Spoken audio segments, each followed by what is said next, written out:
That is the beauty of democracy, multi-party democratic system. I have drawn a parallel with what happened in the Soviet Union in 1991. A whole empire in the 20th century collapsed without a single shot being fired. Now there are about 80 republics. It is then that I feel that was that one I become a converted democrat, multi-party democratic system, with the biggest caveat that elections must be free and fair. Let the Nigerians decide. Yes, but why should they decide in your favor and not that of the other candidates? In other words, I'm saying you have a platform, you're talking to Nigerians, tell Nigerians why they should elect you and not all the other candidates, that are standing for the same office. Okay, if you insist, I will tell Nigerians why I want them to elect me. Under a different system, I have been a governor, 6 states. I have been a petroleum minister for 3¼ years. I have been a head of state. I have been a chairman of PTF. Nigerians know this. I have service to offer. I am offering myself to Nigerians to serve them. And I want a free and fair election.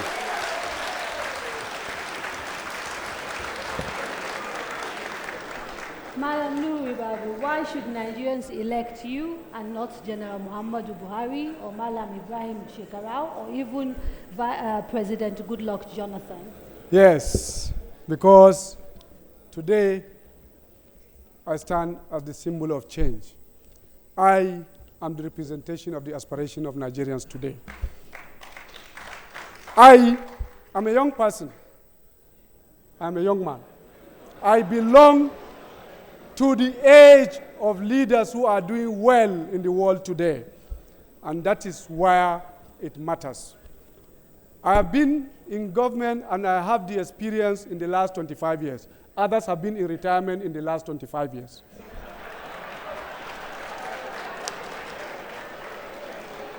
I am a federal person.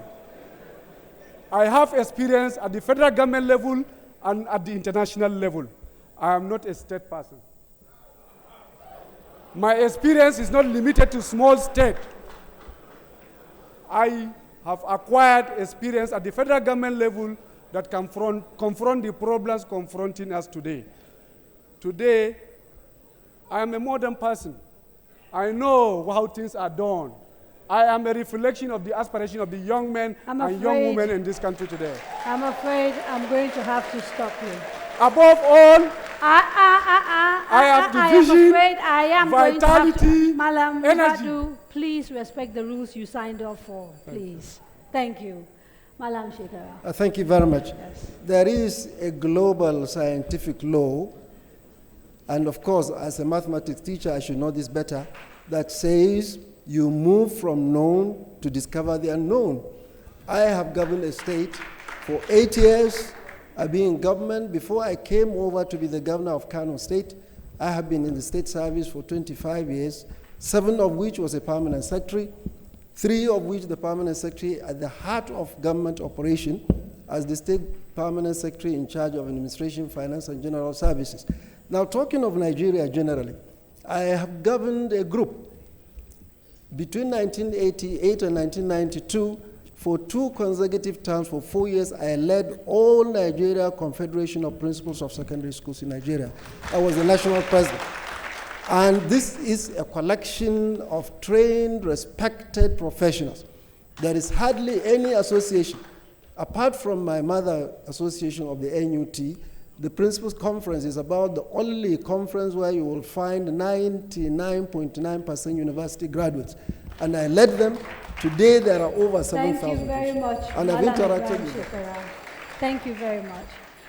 Now, we are rapidly coming to the end of this debate. So what I'd like to do is to devote the few minutes that we have left actually taking questions from the audience, because this is, of course, about Nigerians and about voters. It has been an interesting conversation, but I want to open it up now. There's a question here from Ungoso T. Akosu. Can you please raise your hands for me? Because I don't want people to accuse me of making up questions. Thank you. Okay. And she says, how do you plan to tackle the crisis in Plateau, state jaws between the Hausas and the indigenous tribes if you become president? Simple. I have done that in Kano. For the last 8 years, nobody has had any more crisis in Kano State. Before now, you see, before I came on board, Kano used to be known as a very volatile state. At the slightest ignition, 1,000 kilometers away, crisis will erupt in Kano. It will catch fire. When we came on board, we ran a government of all-inclusive. Today, I have in my cabinet an Igbo man, a Christian, I have a Yoruba man, I have a Bayelsa man, I have a Kogi State man in my state, and this has given them sense of belonging, and we are working. In fact, just 2 months ago, I got a letter of commendation from the national headquarters of the Christian Association of Nigeria, commending the way we are operating, integrating, and working with everybody. In the past, when there is crisis anywhere in Nigeria, in the next 1 hour, you'll find the non-Muslims, the non-Hausa speaking, trooping into police station. But today, in spite of all the crises in Plateau State, in Borno, and all other places, not a single person goes to the police station. Everybody in Kano, the non-indigenous, the non-Muslim, are sleeping with their 2 eyes closed. This is the therapy we will apply globally for Nigeria, and everybody will be in peace. Thank you. Some silence, please. Thank you very much. Let's try and use the little time that we have left to get as many issues addressed as possible. General Muhammadu Buhari. Yep. The same question, please. Well, in the CPC manifesto, we are considering local policy, neighborhood committees. It's on the ground that in every local government there is a security committee. This comprises of the local cultural leadership, the police, and of course, chairman of the local government or his secretary. Now, this must be empowered. The question of the plateau is the question of the problem of virtually nomads and stagnant farmers. In the old north, where people know, there are cattle routes, there are grazing areas with infrastructure. All those now have gone. And these nomads are part of Nigerians. And they are what they are, the nomads. They have no permanent abode. They move around north to south, east to west throughout the country.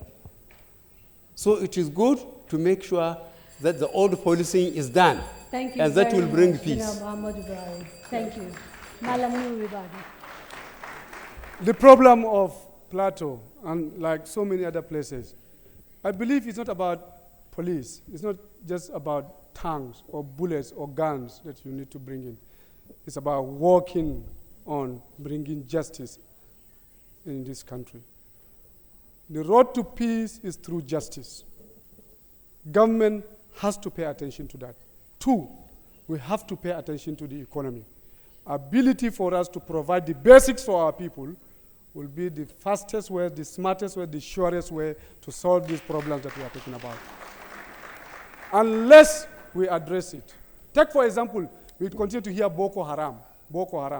But this is a sect that has never attacked any school in Nigeria. Can't we ask questions? What is happening? They say they are Boko Haram, but they have not attacked any school. They know where the problem is. Those are the issues that we have to pay attention to. Unless we address these fundamental issues, ability for us as government, as a country, to take care of our own people, provide the basics, do justice. Thank you very much. Now, this is a question from Wenga Michael. Wenga Michael, can we see your hands up, please? Like I said, I don't want to be accused of making questions up. Wenga Michael? You're over there. Okay, thank you. And I'd like General Muhammadu Buhari to start, take the first stab at answering this question. If elected president, how would you ensure a corrupt-free nation without creating social unrest in the country and without violating human rights? Well, you know, The bottom line of Nigerian problem is indisputable.